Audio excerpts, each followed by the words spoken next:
Perjalanan sang Atma atau roh setelah hari kematian.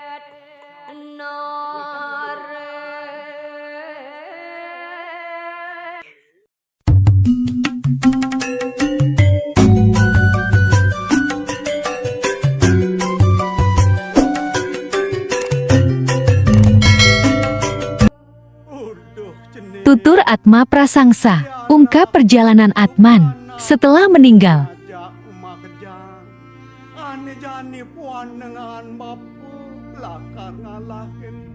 Mari simak sampai selesai, agar makin mempermantap srada dan bakti, sekaligus selalu eling akan hakikat kelahiran ini.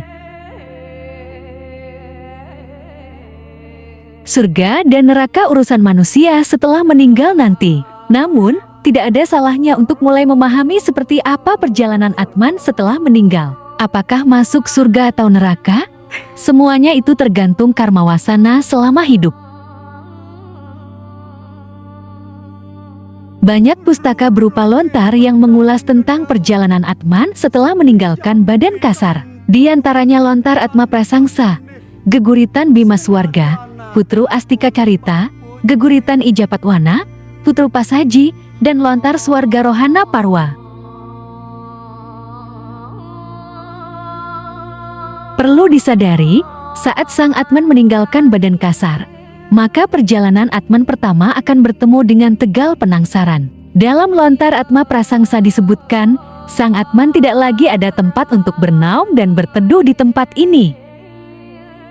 Seperti gurun pasir, tidak ada pohon, panas bukan main. Para Atma berlarian ke sana kemari berusaha mencari air dan tidak ketemu. Bayangkan, betapa sedih dan menderitanya Atma berada dalam sebuah tempat panas tanpa air. Apalagi Atma tidak bisa mati, ia akan menderita. Setelah melewati Tegal Penangsaran, maka Atma akan masuk kawah Candra di muka. Kawah ini adalah jambangan tembaga dengan bentuk menyerupai kepala bantang. Jambangan tembaga ini menimbulkan perut manusia, sedangkan kepala banteng menimbulkan mulut dan kerongkongan manusia. Maka ingatkah agar selama hidup manusia untuk senantiasa menjaga mulut perkataan dan kerongkongan agar tak melukai orang lain.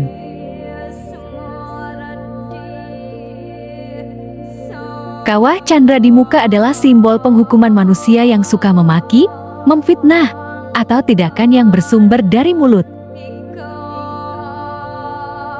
Tuntas dengan kawah Candra di muka, Atman selanjutnya akan melalui kawah Weci, yakni jambangan besar yang berisi penuh dengan kotoran manusia. Ini adalah tempat untuk menghukum Atman yang semasa hidupnya hanya memikirkan perutnya sendiri, tanpa mau berbagi dan menolong orang lain. Selain itu, Atman akan bertemu batu Masepak, yakni batu yang bisa terbuka dan menutup tiba-tiba. Tak satupun Atman tahu kapan batu Masepak ini terbuka dan menutup. Para Atma yang terjepit akan mengerang kesakitan. Batu Masepak ini merupakan tempat penghukuman bagi manusia yang suka berkata sombong. Tak berhenti di sana, Atman kemudian akan menemukan Titi Gonggang. Ini adalah titi yang di bawahnya berisi jurang api. Ujung kanan kiri tidak bertiang dan Atma akan berpeluang jatuh. Titi Gonggang adalah tempat penghukuman bagi manusia yang gemar menipu, tidak menepati janji. Selain Titi Gonggang, dalam lontar Atma Prasangsa disebutkan bahwa Atman akan melewati Titi Ugal Egil. Ini adalah jembatan yang bergoyang-goyang. Atman yang berbuat keburukan selama hidupnya tentu akan terjatuh. Ini adalah hukuman bagi manusia yang selama hidupnya gemar memfitnah. Ada pula hukuman berupa kayu curiga, pohon yang berdaun keris. Apabila roh manusia berdosa yang bernaung di bawah itu, badannya akan dihujani keris. Ini adalah hukuman bagi orang yang selama hidupnya suka berjinah, main serong dengan orang lain. Sedangkan petung Agni adalah pohon bambu yang penuh dengan api. Atman yang semasih hidupnya sering mempelajari ilmu hitam, teluh, desti, nyantet, main guna-guna, akan digantung di pohon itu dengan kaki di atas dengan kepala di bawah.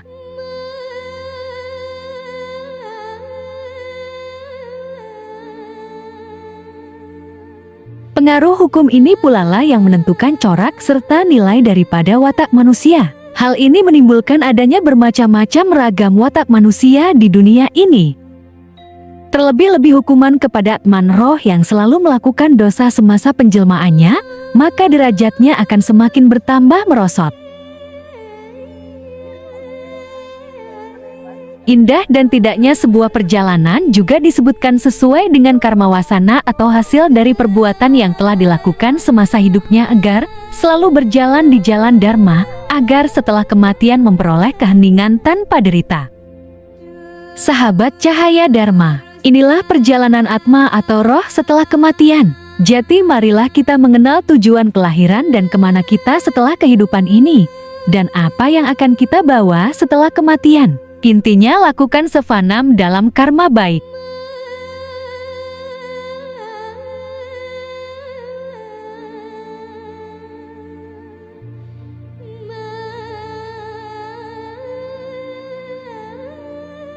Sahabat cahaya dharma, semoga dengan kita memahami terkait perjalanan atman setelah kematian, kita bisa mengaktualisasi dharma dalam kehidupan ini yang hanya singgah dalam membayar hutang karma dan memperbaiki karma menjadi lebih baik.